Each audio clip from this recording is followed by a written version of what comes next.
Hello everyone, मैं ममतेश गुप्ता। आज देखेंगे 8th क्लास एनसीईआरटी चैप्टर 7 और चैप्टर का नाम है महिलाएं, जाति एवं सुधार।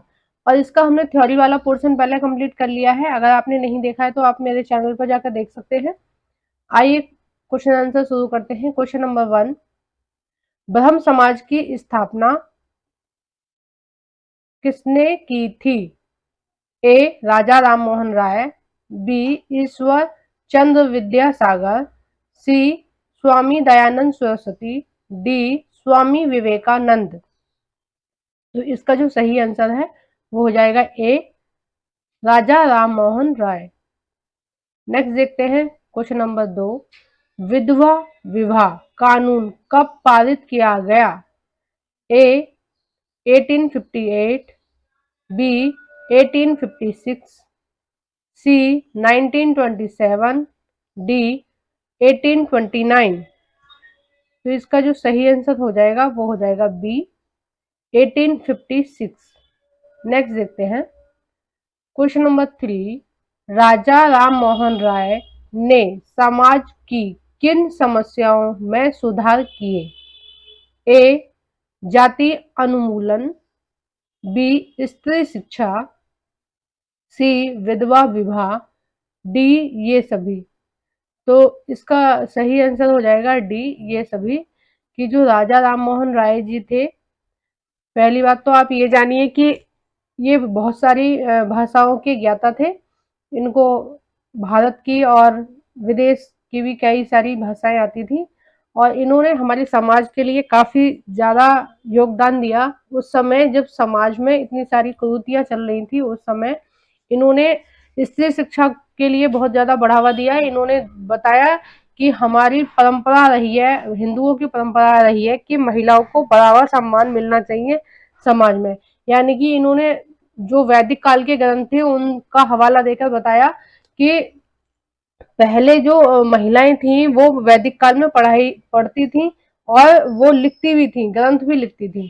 और जाति उन्मूलन का भी इन्होंने बताया कि ये ग्रंथ से हमें कहीं भी ये ज्ञान नहीं मिलता है कि हम किसी एक जाति विशेष के साथ कुछ भी गलत व्यवहार करें या उनको अपने से अलग समझें। ठीक है, वो समानता के पक्षधर थे। और सी है विधवा विवाह। विधवा विवाह का ये था कि इनके जमाने में क्या होता था कि जो महिलाएं, जिन महिलाओं के पति की मृत्यु हो जाती थी तो उन महिलाओं को अपने पति के साथ ही सती होना पड़ता था, यानी कि उनके साथ जलना पड़ता था। ठीक है, तो जो वहां के लोग होते थे, जब किसी व्यक्ति की मृत्यु हो जाती थी तो उसकी पत्नी को भी उसके साथ चिता पर ही बांध दिया जाता था ताकि वो भगे ना।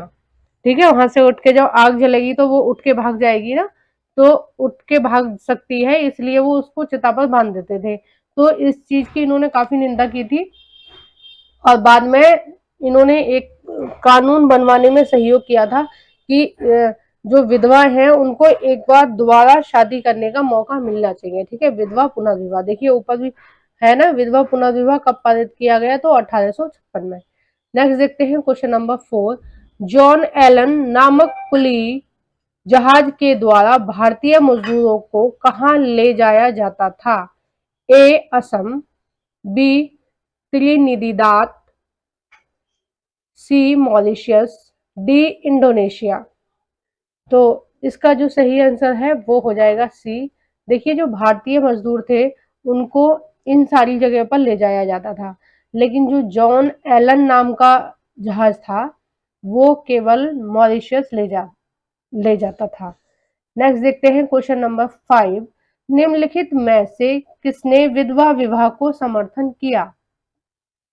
ए ईश्वर चंद्र विद्यासागर, बी वीरेंद्र लिंगम, सी स्वामी दयानंद सरस्वती, डी ये सभी। तो इसका जो सही आंसर हो जाएगा वो हो जाएगा डी ये सभी। इन सभी ने विधवाओं के लिए पुनर्विवाह की बात कही और समर्थन किया कि जो विधवा हैं अगर वो विधवा हो जाती हैं तो उनको क्या है, पुनर्विवाह करने का अधिकार मिलना चाहिए। लेकिन ये जो चीज थी ये एक तरह से कागजों पर ही थी, क्योंकि बहुत सारे लोग जो पुराने विचारों के होते हैं, रूढ़िवादी विचारों के होते हैं, वो विधवाओं से विवाह, अपने बच्चों का विवाह नहीं कराना चाहते थे। ठीक है, तो ये चीज गलत थी। और कोई भी कानून पहले पेपरों में ही आता है, ठीक है, उसकी फॉर्मेलिटी पूरी कर दी जाती है, लेकिन जो समाज उसको एक्सेप्ट करने में काफी टाइम लेता है। नेक्स्ट देखते हैं क्वेश्चन नंबर 6। 1875 में 1875 ईस्वी में आर्य समाज की स्थापना किसने की थी? ए राजा राम मोहन राय। देखिए ये बहुत ज्यादा इंपॉर्टेंट है, जो सबसे फर्स्ट वाला क्वेश्चन था वो भी और ये वाला भी, लगभग लगभग ये सभी एग्जाम में पूछा जाता है। तो राजा राम मोहन राय, बी ईश्वर चंद्र विद्यासागर, सी स्वामी दयानंद सरस्वती, डी स्वामी विवेकानंद। तो 6 का जो सही आंसर हो जाएगा वो हो जाएगा पहला, राजा राम मोहन राय ने आर्य समाज की स्थापना की थी। ठीक है, सॉरी, इसका आंसर है दयानंद सरस्वती। ठीक है, इसका आंसर है दयानंद सरस्वती। और देखिए राजा राम मोहन राय ने की थी ब्रह्म समाज की, है ना। इसको, इन दोनों को अच्छे से आप ध्यान रखना कि ब्रह्म समाज की थी राजा राम मोहन राय ने, और आर्य समाज की थी स्वामी दयानंद सरस्वती ने। ठीक है, एक मिनट मैं इसको इरेज कर देती हूँ।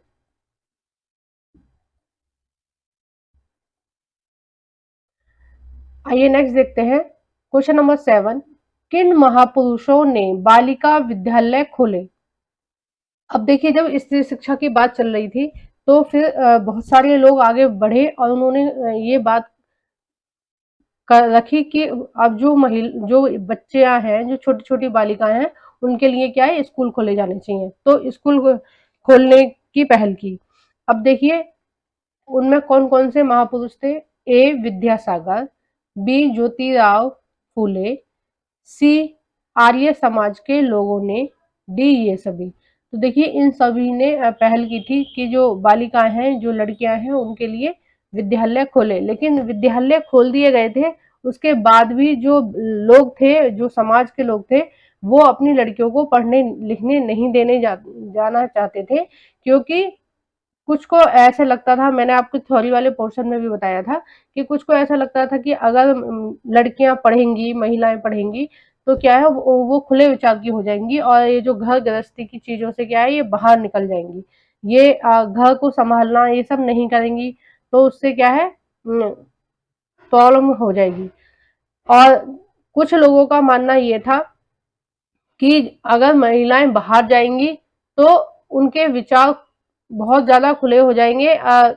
जैसे जो बाहर के लोग हैं, आए हुए हैं, जो विदेशी थे, जैसे इंग्लैंड के थे या फिर मुगल मुगल थे, तो उनकी गलत दृष्टि हमारी बालिकाओं पे पड़ेगी।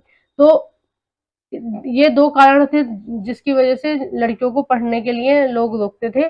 लेकिन उस समय जो शोरों पर थी ये सारी चीजें समाज को सुधारने के लिए, तो फिर धीरे धीरे आज देखिए सभी लड़कियां अब तो स्कूल जाती हैं। अब तो ऐसा कोई नहीं सोचता है कि लड़कियों को नहीं पढ़ना चाहिए। अब तो लगभग लगभग सभी लोग ही लड़कियों को, लड़कों को, सबको ही पढ़ाते हैं। Question number 8। किन महिलाओं ने स्त्री शिक्षा को प्रोत्साहन के लिए स्कूल खोले? ए मुमताज अली, बी बेगम रुकैया सखावत, सी भोपाल की बेगम, डी ये सभी। तो इसका आंसर हो जाएगा ये सभी। और इन सभी ने क्या है, केवल और केवल मुस्लिम लड़कियों के लिए स्कूल खोले थे। ठीक है, इन्होंने केवल और केवल मुस्लिम लड़कियों के लिए स्कूल खोले थे। और मुमताज अली ने हवाला दिया था कि कम से कम लड़कियों को इतना पढ़ा लिखा होना चाहिए कि वो कुरान शरीफ की आयतों को पढ़ सके। ठीक है, कम से कम अपने जो धर्म की चीजें हैं उनको तो जाने, जब वो शिक्षित होंगी तभी जान पाएंगी, है ना। और ये जो भोपाल की बेगम थी, उन्होंने अलीगढ़ में स्कूल खोले थे। कहाँ पर खोले थे? अलीगढ़ में। भोपाल की बेगमों ने अलीगढ़ में लड़कियों के लिए स्कूल खोले थे। और बेगम रुकैया सखावत ने भी अलीगढ़ में ही स्कूल खोले थे, प्राइमरी विद्यालय खोले थे लड़कियों के लिए। नेक्स्ट देखते हैं क्वेश्चन नंबर 9। स्त्री पुरुष तुलना नामक पुस्तक किसने लिखी थी? ए पंडिता रमाबाई, बी ताराबाई, सी रास सुंदरी देवी, डी इनमें से कोई नहीं। तो 9 का जो सही आंसर हो जाएगा वो हो जाएगा बी, ताराबाई शिंदे। ठीक है, इसका क्या हो जाएगा, ताराबाई शिंदे। इन्होंने उस समय जो चल रहा था समाज में, स्त्री पुरुष की तुलना करके दिखाया था। इन्होंने दिखाया था कि स्त्रियों को पुरुष के बराबर अधिकार नहीं है, पुरुष के बराबर उनको सम्मान नहीं मिल रहा है समाज में, पुरुष के बराबर उनको आजादी नहीं है। तो उन्होंने इस चीज को अपनी पुस्तक में दिखाया था कि ऐसा क्यों हो रहा है महिलाओं के साथ। मतलब इनका विचार था कि जो महिला और पुरुष दोनों हैं, दोनों को बराबर समाज में सम्मान मिलना चाहिए, बराबर आजादी मिलनी चाहिए, जैसा कि आज चल रहा है। ठीक है, आज क्या है, सब कुछ हमारे देश में लड़कियों और लड़कों के लिए समान है। लड़कियां आजाद हैं पढ़ने के लिए, लिखने के लिए, जॉब करने के लिए, आर्मी में भर्ती होने के लिए, डॉक्टर बनने के लिए, इंजीनियर बनने के लिए। तो हर क्षेत्र में वो जिस क्षेत्र में भी चाहे वो जॉब कर सकती हैं। तो ये सारी जो बातें हैं, ये कहीं ना कहीं इन लोगों ने शुरुआत करी थी। तो वो विचार और आगे आगे चलते रहे, और इन लोगों की वजह से ही आज हमको इतनी स्वतंत्रता मिली है लड़कियों को, कि वो पढ़ लिख सकती हैं, सारी चीजें कर सकती हैं। तो सबसे पहले पहल इन लोगों ने ही की थी इस चैप्टर में, जैसा कि हम पढ़ रहे हैं। क्वेश्चन नंबर 10, बाल विवाह निषेध अधिनियम कब पारित किया गया?